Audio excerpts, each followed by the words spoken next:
반갑습니다. 고3 7월 학력평가 해설 강의에 오신 여러분을 환영합니다. 전 EBS 수학영역의 이국희고요. 오늘 저와 함께 확률과 통계 문항들 풀어보도록 하겠습니다. 기본적으로 나형 확률과 통계에 대한 총평을 해보자면요.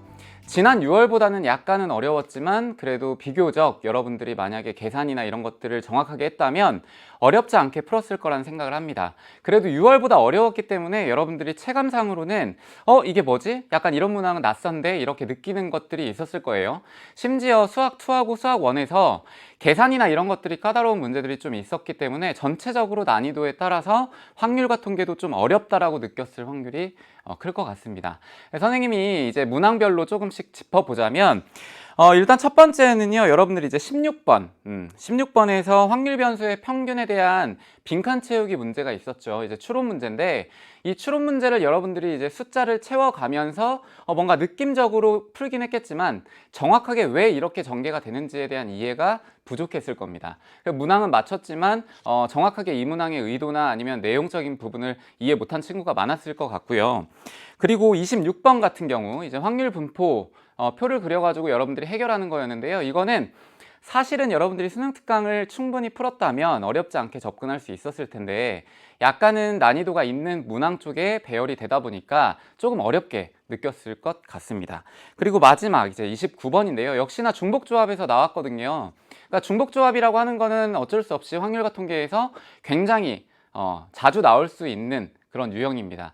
그러니까 난이도가 있게끔도 나올 수 있고 그리고 난이도가 좀 쉽게도 나올 수 있기 때문에 여러분들이 중복조합에 대한 이해를 완벽하게 하셔야 돼요. 지금 일단은 7월이기 때문에 여러분들이 최저에 대한 그런 전략적인 부분들도 좀 고민을 하실 겁니다. 그래도 어쨌건 7월 학력평가를 본 걸로 좀 의미를 두시고요. 지금부터라도 여러분들이 부족한 부분들을 채워가면 충분히 확률과 통계 부분에서 다 맞지 않을까 그런 생각을 합니다. 선생님과 함께 지금부터 진행을 해보도록 할게요. 일단 첫 문항 5번부터 진행을 하도록 하겠습니다. 5번 문제는요, 이제 확률의 뜻에 대한 얘기인데 뭐 덧셈 정리 그런 것들 아니고요. 그냥 여러분들이 해석을 할 수 있냐 이걸 물어보는 겁니다. 계산에 대한 문제는 끊임없이 나오거든요, 한 문제씩은. 그러니까 여러분들이 이걸 딱 보자마자 복잡하게 생각하려고 하지 말고요. 가장 쉬운 거는 뭐예요? 그렇죠, 집합. 벤 다이어그램을 이용해 가지고 여러분들이 확률로 접근을 하면 훨씬 더 수월하게 풀 수 있을 겁니다. 자, PA라고 하는 거는 A에 대한 확률, A 사건에 대한 확률이 12분의 7이고요. A와 그리고 B의 여사건에 대한 곱사건이 6분의 1이라고 되어 있죠. 그러면 여러분들이 집합 공부를 열심히 한 친구는 이것과 이거를 딱 보자마자 떠오르는 게 있을 겁니다. A라고 하는 걸 벤 다이어그램으로 그려볼게요. 이렇게. 그리고 B라고 하는 것도 이렇게 그려보죠.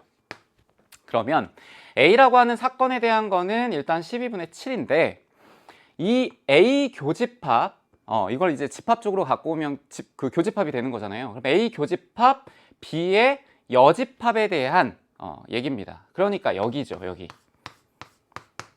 이해돼요? 그리고 차집합의 성질을 떠올리게 된다면 A 차집합 B가 될 거 아니에요. 그러니까 A 부분에서 B를 제외한 부분. 이 부분이 얼마다? 얘가 6분의 1이다. 이렇게. 되세요? 근데 전체 P에 대한 확률 자체가 A에 대한 확률 자체가 12분의 7이기 때문에 12분의 7에서 6분의 1을 빼주는 게 결국 내가 원하는 A와 B의 곱사건의 확률이 되겠죠. 되세요? 그리고 통분하시면 12분의 7 빼기 2가 될 거고요. 결국은 12분의 5가 되겠다. 이 값을 여러분들이 구해주시면 되겠죠. 5번 문제 같은 경우는 여러분들이 좀 빠르게 푸셔야 됩니다. 아무래도 앞부분은 시간을 세이브하기 위한 문항들로 많이 채워지기 때문에 최대한 빠르게, 빠르고 정확하게. 학력평가 같은 경우에는요, 여러분들이 시간을 갖다가 전략적으로 사용하는 법도 되게 중요하거든요. 그러니까 시간을 무조건 문항 번호대로 진행하지 말고 쉬운 것부터 빠르게 풀면서 최대한 어려운 문항에다 투자하는 그런 전략을 세우시면 될 것 같아요. 자, 두 번째 문항으로 갈게요. 9번 문항인데요. 이제 여러분들이 이항 정리 있잖아요. 이항 정리 문제도 꾸준히 나옵니다. 그런데 꾸준히 어렵지 않게 출제가 되고 있죠.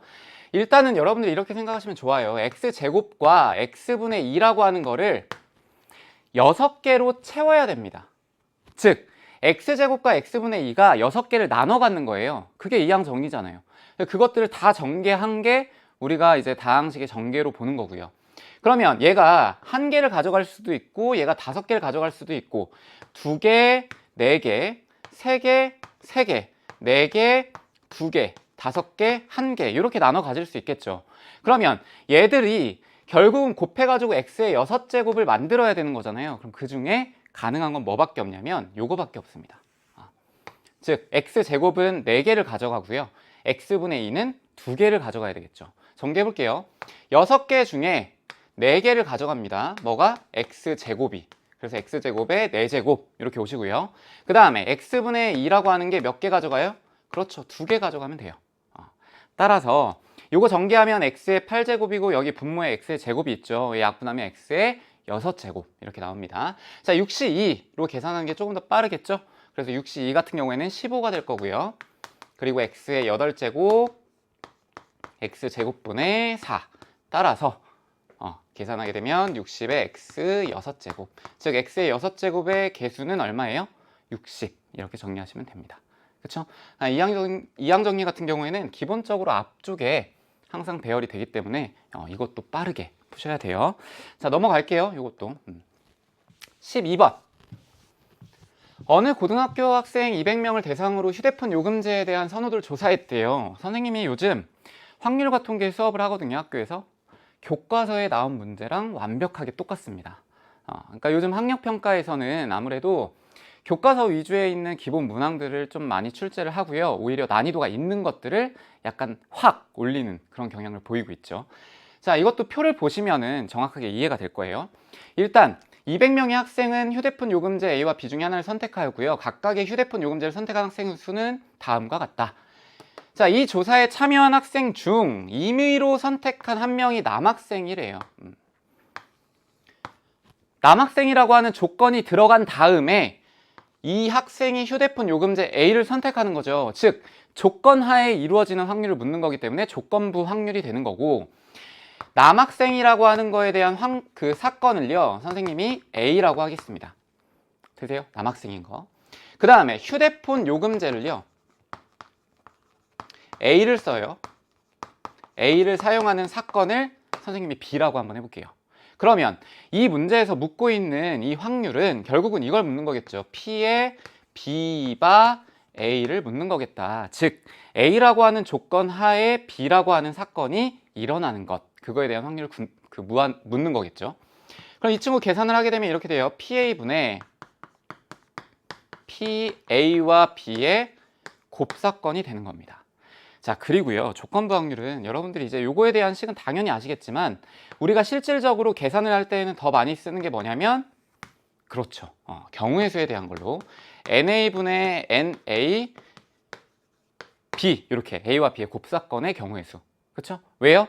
요 PA라고 하는 것 자체가 표본 공간의 경우의 수 분의 NA잖아요. 즉 전체 경우의 수 분의 A 사건의 경우의 수.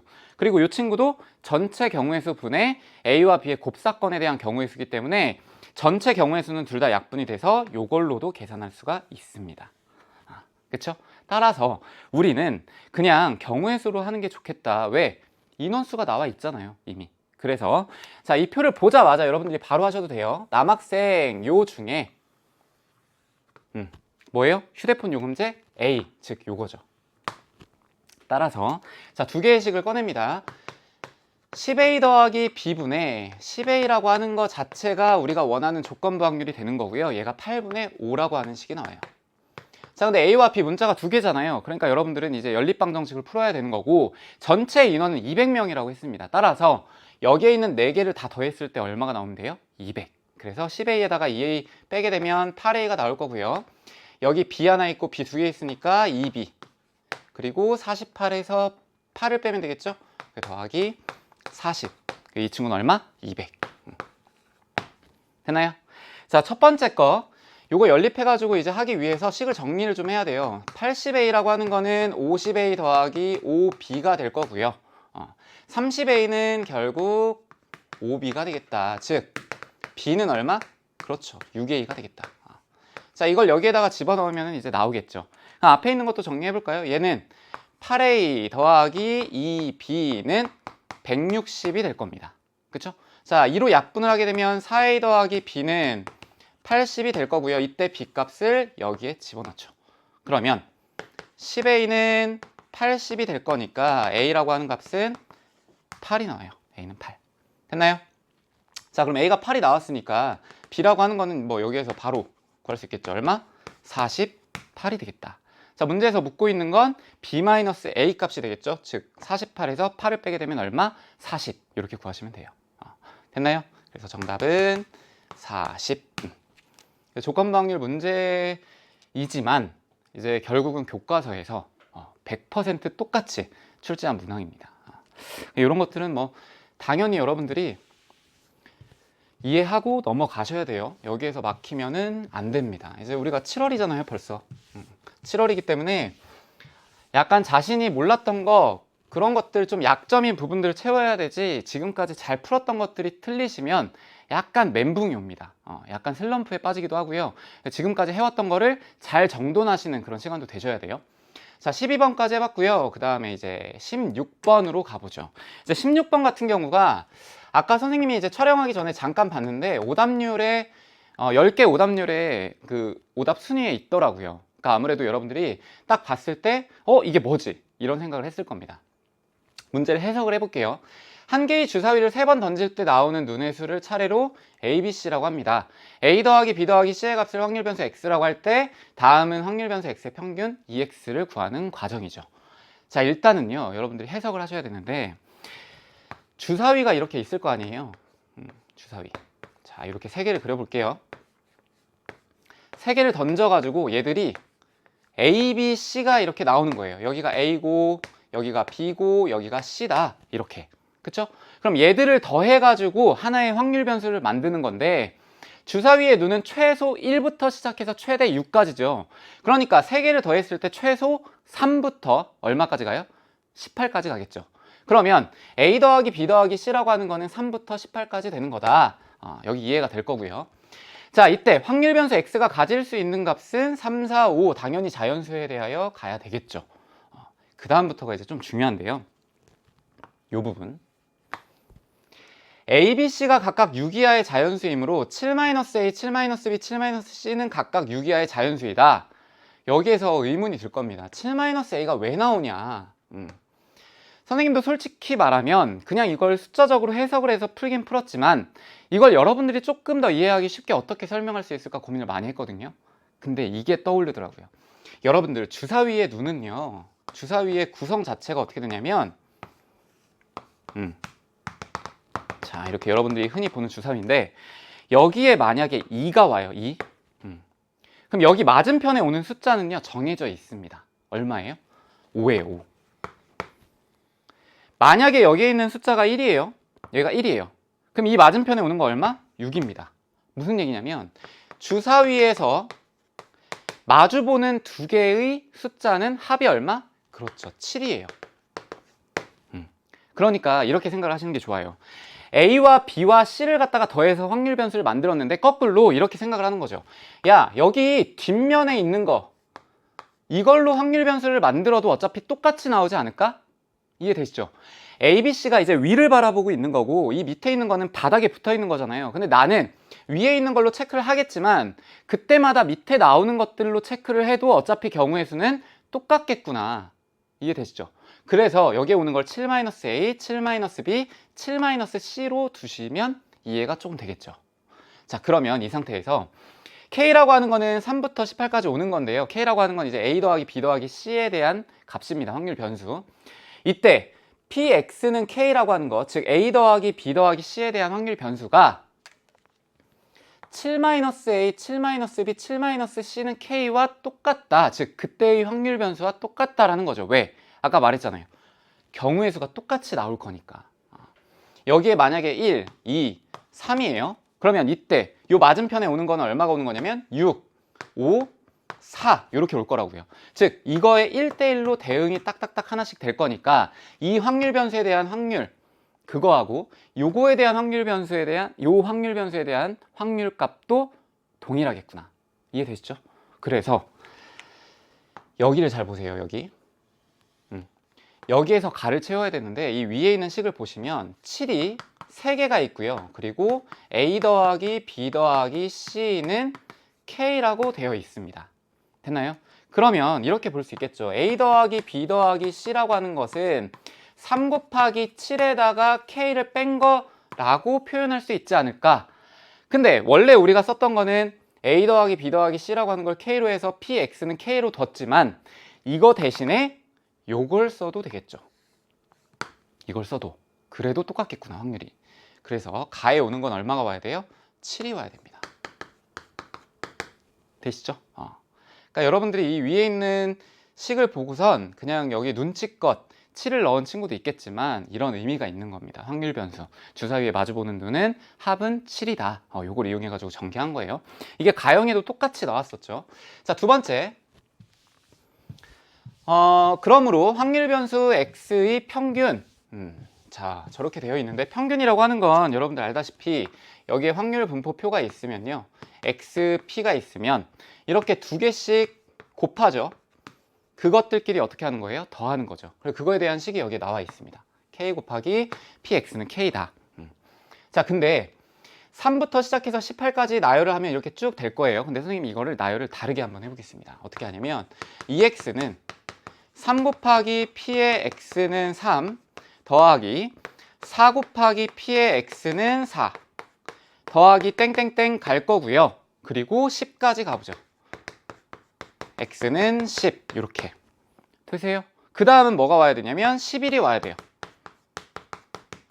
여기 밑에다가 쓰겠습니다. 자, 그리고 요거 두 개까지 더하는 거고요.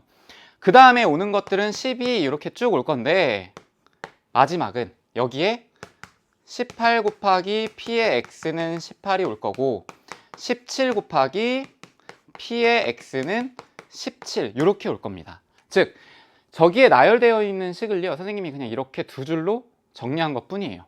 그럼 왜 이렇게 정리를 했냐? 아까 선생님이 표현을 했죠. p의 x는 k라고 하는 것과 뭐가 동일하냐면 p의 3 곱하기 x는 3 곱하기 7 마이너스 k와 동일하다. 이거 계산하면 얼마예요? 21이죠. 돼요? 자, 그러면 x는 3이라고 하는 것과 21에서 3을 뺀 게 동일하잖아요, 확률이. 즉, x는 18에 대한 확률 두 개의 값이 똑같습니다. 맞아요? 그럼 이 값이 뭔지는 모르겠지만 똑같으니까 얘들끼리 더해주면 21에다가 곱하기 p의 x는 3 아니면 x는 18로 표현할 수 있겠죠. 이렇게 쓸 거예요, 선생님은. 그 다음 요거 두 개도 결국 x는 4하고 x는 17, 즉 두 개를 더하면 21이 되면 되는 거니까 얘들도 확률이 똑같네. 따라서 21 곱하기 p의 x는 4가 될 거고요. 쭉 나열을 해서 마지막에 21에다가 x는 10까지 한 게 결국은 평균이죠. 얘가. 돼요? 자, 그러면 이렇게도 표현할 수 있지 않을까? 밑에 있는 걸로 요거를 다시 대체를 해볼게요. 그러면 이렇게도 써도 돼요. 21 곱하기 p의 x는 18 그리고 21 곱하기 p의 x는 17 더하기 땡땡땡 가서 얼마까지? 그렇죠. 21에 p의 x는 11까지. 즉 빨간색과 파란색은 완벽하게 똑같은 값입니다. 확률 자체가. 확률이 아니라 평균 자체가. 그쵸? 자, 그럼 여기까지 쓰고선 식을 다시 한번 볼게요. 자, 여기 보시면 3부터 10까지 px는 k라고 했어요. 그럼 요거 자체가 p의 3, x는 3, x는 3 부터 시작해가지고 어디까지? 그렇죠. x는 10까지. 그리고 여기에 나라고 하는 게 전체 곱해져 있는 거죠. 그러면 요거랑 똑같네. 요거랑 똑같죠. 따라서 평균이라고 하는 거는 21이 곱해져야 되니까 여기가 21이 올 겁니다. 되세요? 자, 이때 확률 질량 함수의 성질에 의하여 이 친구는 당연히 1이 돼야 됩니다. 그렇죠? 모든 확률의 합은 얼마예요? 1이니까. 그러면 얘를 갖다가 나열을 하게 되면 3부터 18까지가 되는 거잖아요. 근데 여기에서 구한 거는 3부터 10까지 요 일부만 구했죠.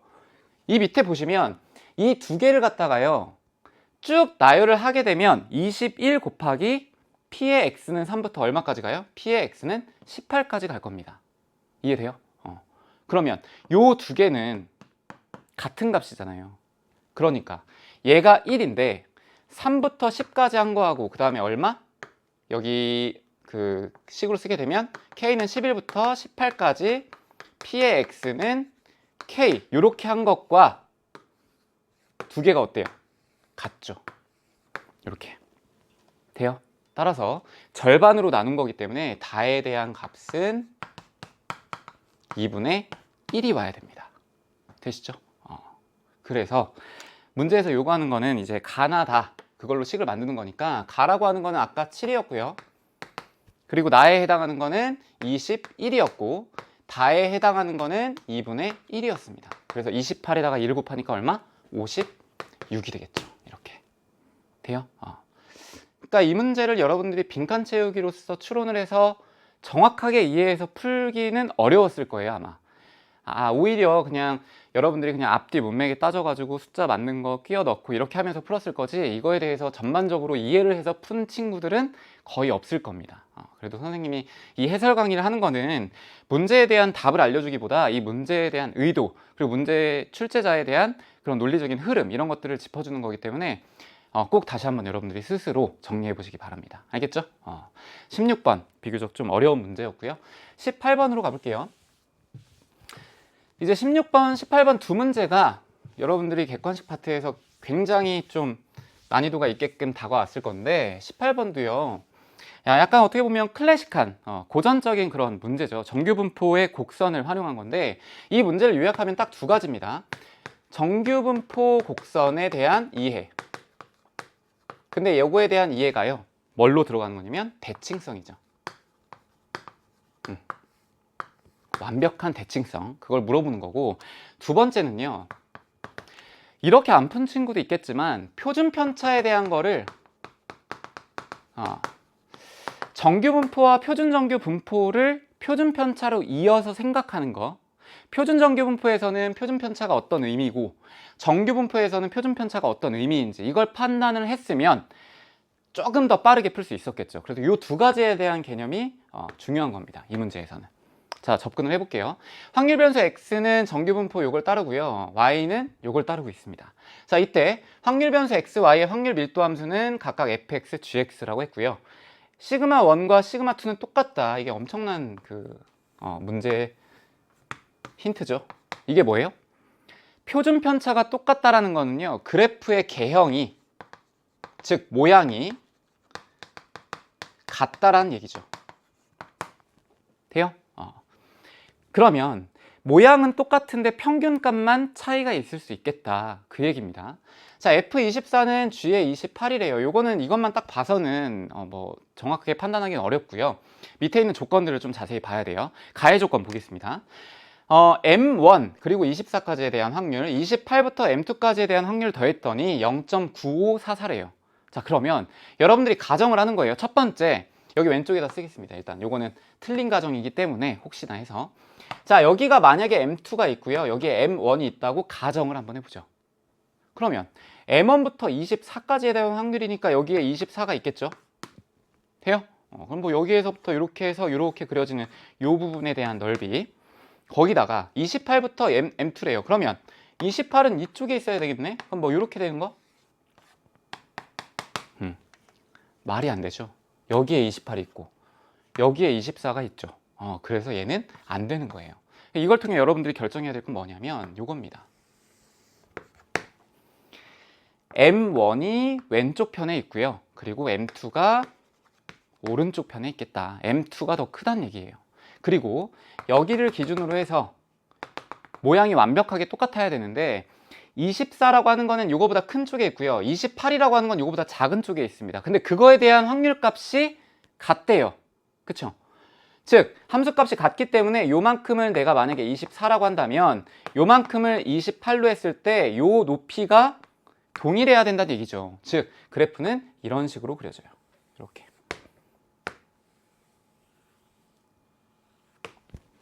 돼요? 그리고 오른쪽에도 대칭성으로 이렇게 그려질 거고. 됐나요? 자, 그러면 이렇게까지 결정을 했으면 문제에서 요구하는 거 한번 볼게요. M1부터 24까지 요만큼에 대한 넓이와 그 다음에 28부터 M2까지에 대한 넓이. 자, 함수값이 같기 때문에 요거는요, 왼쪽과 오른쪽의 넓이 자체가 완벽하게 똑같습니다. 그쵸? 개형도 똑같기 때문에. 그러면 얘들 합쳐가지고 0.9544라고 하는 거는 한쪽의 넓이가 0.4772가 된다는 얘기죠. 각각. 되세요? 자, 그럼 여기에서 여러분들이 나로 넘어가기 전에 어느 정도 이해가 필요한데, 얘가 만약에 표준 정규 분포 곡선으로 바꾸면 0이 될 거고, 여기에 와야 될 건 얼마가 와야 돼요? 그렇죠. 2가 와야 되는 겁니다. 됐죠? 왜? 0부터 2까지의 넓이가 0.4772이기 때문에.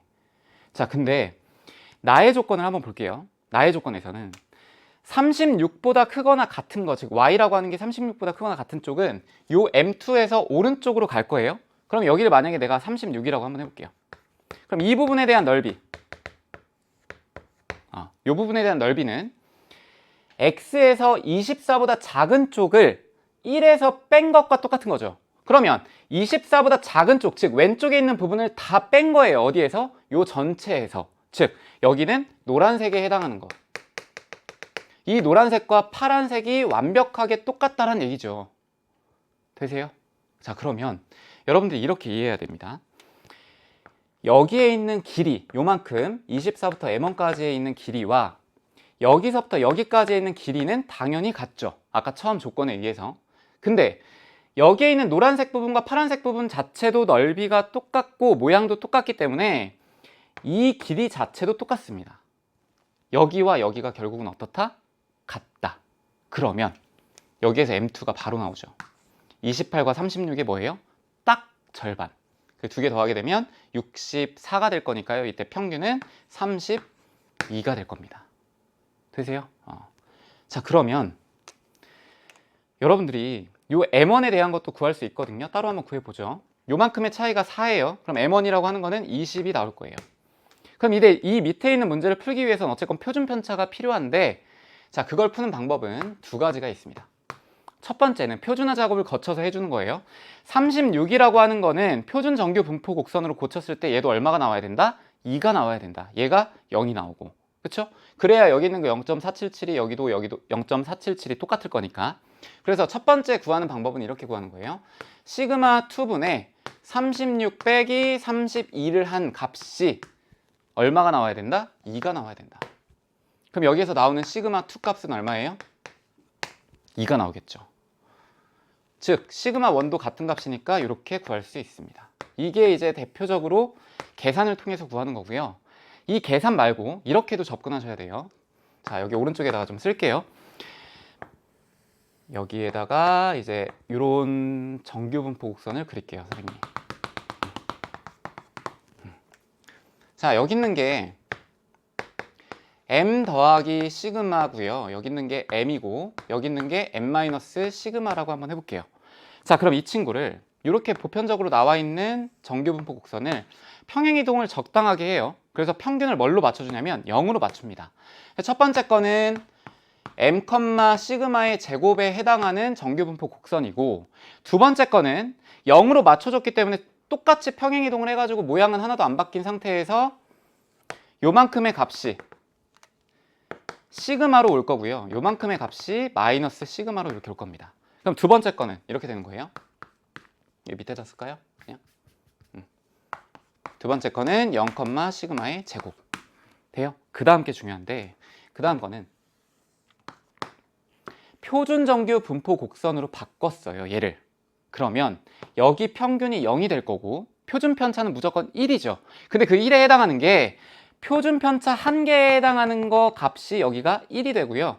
요거에 대한 것도 마이너스 1 이렇게 될 겁니다. 즉 표준 편차 한 칸 간 거는 표준 정규 분포 곡선에서는 1이 하나 늘어난 거예요. 만약에 여기에 시그마가 2시그마예요. 그러면 요거에 해당하는 건 얼마다? 표준 정규 분포 곡선에서는 2에 해당하고요. 요거에 해당하는 거 얼마? 마이너스 2에 해당하는 거겠죠. 즉 선생님이 말하고 싶은 거는 이거예요.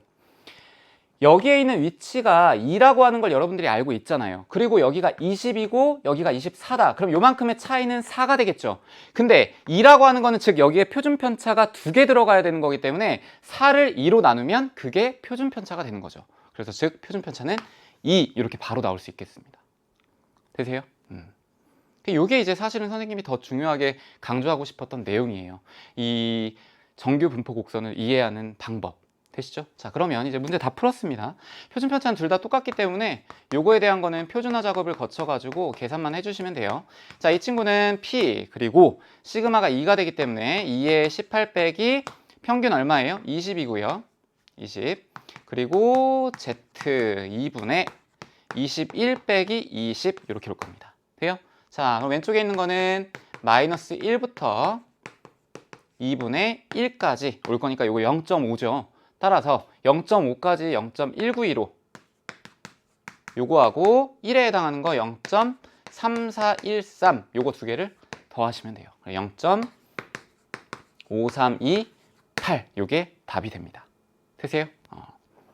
그 표준 정규 분포 곡선 대칭성을 이용해 가지고 여러분들이 요거에 대한 관계를 찾는 거, 그리고 두 번째는 표준 편차를 어떤 식으로 이해할 거냐, 계산을 해서 구할 수도 있겠지만 그렇게 하지 않고 개념을 통해 가지고 여러분들이 이해할 수 있는 겁니다. 그래서 요거는 교과 개념 공부하고 그 다음에 뭐 추가적으로 여러분들이 문항들을 많이 풀다 보면 되게 빠르게 유용하게 풀 수 있을 때가 있을 거거든요. 그래서 이거는 좀 기억을 해두시면 좋을 것 같습니다. 18번 이었고요. 이제 이 다음부터는 빠른 문제가 하나 나오죠. 객관식 다 끝났고 주관식 3H5예요. 3H5 같은 거 이런 거는 더 이상 설명할 게 없죠. 얘는 7C 5와 똑같고 7C 2가 될 거니까요. 6, 7에 42를 2로 나눈 거니까 21 이렇게 될 겁니다. 이 친구는 그냥 이렇게 정리할게요. 다음 26번. 선생님 개인적으로 26번이 이제 오답률 탑 100에 있었는데 약간은 의아하긴 합니다. 이것도 사실 교과서에 주로 출제되는 부분이거든요. 자, 주머니 속에 숫자 1, 2, 3, 4가 각각 하나씩 적혀있는 4개의 공이 있고요. 이 주머니에서 임의로 1개의 공을 꺼내어 공에 적혀있는 수를 확인한 후에 다시 넣는데요. 이 과정을 2번 반복합니다. 뺐다가 넣는 거예요. 꺼낸 공에 적혀있는 수를 차례로 A, B라고 할게요. 그러면 만약에 A가 1이고 B가 4가 된다면 마이너스 3, 이게 확률 변수 X가 된다는 얘기죠. 그럼 확률 변수 X부터 먼저 찾아보겠습니다. 여기다 쓸까요? 요거 쭉 나열하고요. 선생님이 아까 설명한 거대로 1하고 4를 뽑아버리면 마이너스 3이 나와요. 이게 제일 음수 쪽에서는 작은 값입니다. 그쵸? 그 다음에 1에서 3을 뺄게요. 그럼 얘는 마이너스 2가 될 거고요. 1에서 2를 빼게 되면 마이너스 1. 그쵸? 마찬가지로 똑같은 숫자를 뺄 수도 있겠죠. 그럼 얘는 0이 될 거예요. 그 다음 만약에 2에서 1을 빼요. 그럼 이런 것들은 1이 나올 수 있고, 그 다음에 3에서 1을 빼게 되면 2가 나올 수 있고요. 마지막 4에서 1을 빼는 경우도 있겠다. 이렇게. 여기는 토탈 확률값 1 이렇게 나와야 되겠죠. 돼요? 자, 그럼 P라고 하는 거 확률이 될 거고요. 마이너스 3이 나오는 거는 전체 선생님이 뽑을 수 있는 거 4개 중에서 뽑고 그 다음도 4개 중에서 뽑죠. 그래서 전체 경우의 수는 16입니다. 그럼 16 중에 얼마가 올 거냐? 요걸 계산하시면 돼요. 자, 16분의 1이죠. 마이너스 3 나오는 거는 요거랑 요거밖에 없습니다. 그쵸? 자, 마이너스 2가 나오는 거는요. 1, 3이 있고 2, 4가 있겠죠. 그래서 16분의 2가 될 거예요. 되세요? 자, 마이너스 1 나오는 거는 1, 2가 있고요. 2, 3이 있고 3, 4가 있다. 16분의 3. 그리고 0 나오는 거는 똑같은 숫자를 뽑는 거잖아요. 그러니까 얘는 1일 때 있고 2일 때 있고 3일 때 있고 4일 때 있겠죠. 그래서 이 친구는 16분의 4가 되겠다. 자, 1, 2, 3이라고 하는 거는 왼쪽에 있는 거 숫자 그대로 뽑는데 순서만 바뀐 거잖아요. 큰 걸 더 먼저 뽑으면 되는 거니까 경우의 수는 똑같습니다. 그래서 16분의 3, 16분의 2, 16분의 1. 그리고 여러분들이 이거에 대한 합도 16이 되는지 확인해 보시는 게 좋아요. 여기 있는 거 6이고요. 여기 있는 거 6이고 그럼 10이고 여기다 4 더하면 16. 그래서 전체 확률은 1이 나온다. 되시죠? 자, 그럼 이때 Vx, Vy 값을 구하라고 했죠. 그럼 Vy라고 하는 것은 V의 2x 더하기 1을 구하란 얘기고, 이건 여러분들이 뭐 이미 다 알고 있을 겁니다. 4 곱하기 V의 x 값을 구하시면 돼요. 근데 분산이라고 하는 거는 우리가 평균으로 구할 수 있잖아요. x 제곱의 평균에서 평균의 제곱을 빼버리면 되겠다. 이렇게. 자, 그럼 x 제곱의 평균 구하는 게 조금 일이잖아요. 그럼 이거를 여기다 써요. 그럼 얘가 9, 4, 1, 0, 1, 4, 9. 돼요? 그럼 요거에 대한 거는 각각을 곱해가지고 더해주시면 되겠죠. 자, 더하게 되면 16분의 9에다가 8에다가 3에다가 요건 0이니까 3, 8, 9 이렇게 계산하고요. 16분의 자 요거 정리하게 되면 18, 그 다음에 16 그럼 18에다가 16 더하면 34가 될 거고 여기다 6을 더하니까 40이죠. 40 약분하게 되면 얼마예요? 4분의 10이니까 2분의 5가 되겠다. 요게 x제곱의 평균. 요게 이제 2분의 5고요. 자, 평균을 구해야 되는데 보세요. 이건 직접 여러분들 계산을 안 해도 괜찮은 게 요것들 곱한 다음에 더하는 거잖아요. 근데 얘랑 완벽하게 대칭이 되고 있죠. 확률 그 값 자체가.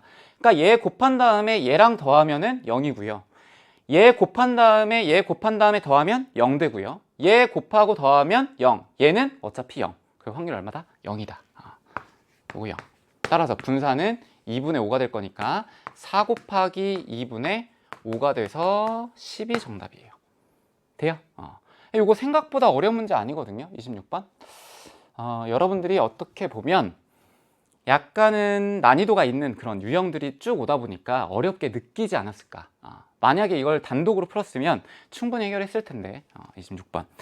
자, 마지막 29번입니다. 29번 역시나 중복조합에서 출제가 됐고요. 여러분들이 중복조합을 어떤 식으로 활용하냐. 이 활용성이 제일 어렵죠. 어떨 때 내가 중복조합을 써야 되는지. 그쵸? 자, 한번 볼게요. 흰 공 2개, 빨간 공 3개, 검은 공 3개를 3명의 학생에게 남김없이 나눠주려고 한대요. 흰 공을 받은 학생은 빨간 공과 검은 공도 반드시 1개 이상을 받도록 나누어준대요. 자, 그러면 여러분들이 가정을 하는 겁니다. 첫 번째 케이스는요. 하얀색 공을 먼저 배부하는 게 낫겠죠. 분배하는 게 낫겠죠. 그러면 A, B, C라고 하는 학생이 있다고 한번 해볼게요. 하얀색 공을 2명한테 주는 경우를 생각해 보겠습니다. 그럼 만약에 여기에 줘요. 하얀색을 이렇게 A하고 C에.